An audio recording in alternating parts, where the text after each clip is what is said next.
Welcome to English Mastery Daily. Today, we are diving into something that we get asked about all the time: how to take your English from just good to genuinely impressive, especially at work.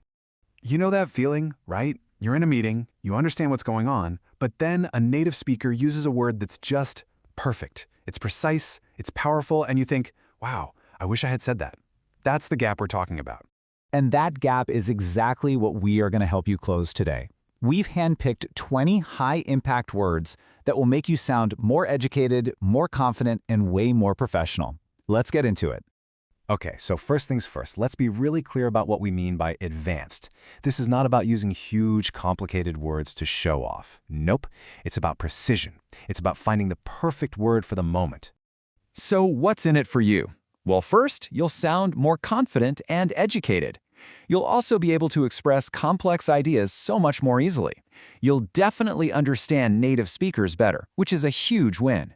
And you will absolutely stand out in job interviews. Oh, that's a huge one for sure. And finally, you're going to write much better, more professional emails. It's a total game changer.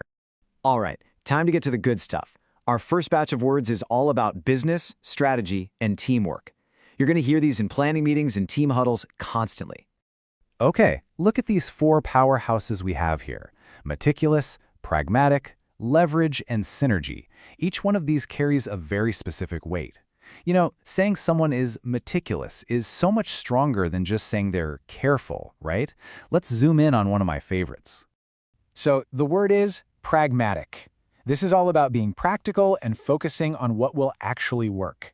It's the total opposite of just talking about theories. For example, you could say, we need a pragmatic approach to this problem, not just theories. I absolutely love this word. It's so useful for shifting a meeting from just talking to actually getting things done. All right, let's keep the momentum going with our next set. Here we have words all about communication and planning: facilitate, strategic, articulate, and contingency. These are your tools for making things happen smoothly and effectively. Let's really focus on articulate. As a verb, it just means you express your ideas clearly and well. For instance, she articulated the company's vision very well in the presentation.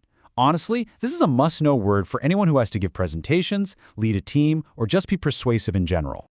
Okay, time to shift gears a little bit. This next group of words is all about analysis and description. These are the words that help you talk about complex issues, give really good feedback, and just show you've got a deep understanding of a topic. Now, these words here, nuanced, compelling, ambiguous, and substantiate, these are the ones that really elevate a conversation. So instead of saying a problem is complicated, you can say it's nuanced. It just shows you're thinking on another level. Let's break down compelling. Something that's compelling isn't just good or interesting. It's so powerful and convincing that it's actually hard to disagree with. Listen to this example. His argument was so compelling that everyone agreed with him. Now that is the kind of impact you want your ideas to have. This next set is fantastic for describing qualities and situations. Words like resilient and proactive are amazing compliments for a colleague, while a word like volatile perfectly describes an unpredictable market. And diligent, what a great way to praise someone's hard work. So what does it really mean to be resilient? It means you bounce back. You recover from problems and setbacks without giving up. You could say something like, our team is resilient. We bounce back from challenges quickly. Pro tip, resilient is an absolute power word to use in a job interview when you're describing yourself. It shows incredible strength. Okay, this might be the most important part of the whole explainer. We've got these awesome new words, but how do we use them without sounding like we just swallowed a dictionary? Let's tackle that fear head-on. Okay, on the left, this is exactly what we want to avoid. The ethereal nuances substantiate my compelling argument about the volatile market. It's just too much, right? It sounds forced. But listen to the example on the right. The market is volatile right now. I want to discuss some nuances that might affect our strategy. See the difference? It uses those advanced words, but it sounds confident, natural, and super smart. That's our goal. So here are the simple rules. First, do mix your new advanced words with simple, everyday words. But please, don't use 5 advanced words all in one sentence. That just sounds robotic. And do use words that you actually feel confident about.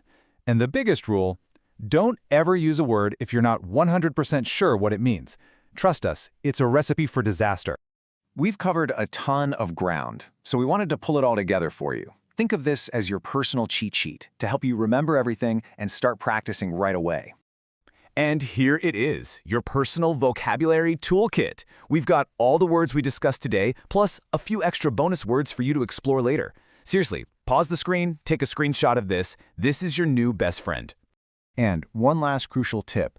Confidence really comes from knowing you're saying the word correctly. So let's practice a couple of the trickier ones. Just repeat after me. Meticulous, meticulous. Good. Pragmatic, pragmatic. And a tough one. Substantiate, substantiate. Seriously, saying them out loud makes all the difference. And that really brings us to the most important point of all. The goal here isn't about showing off or sounding smart. It's about being a clearer, more effective communicator. It's about giving your ideas the precision and the professionalism they truly deserve. So, we're going to leave you with a challenge. Don't just watch this and move on. Pick one, just one word from this list, and make it your mission to use it this week. Put it in an email. Say it in a meeting. Whatever it takes. So, which word will it be? That is your first real step to mastering impressive professional English.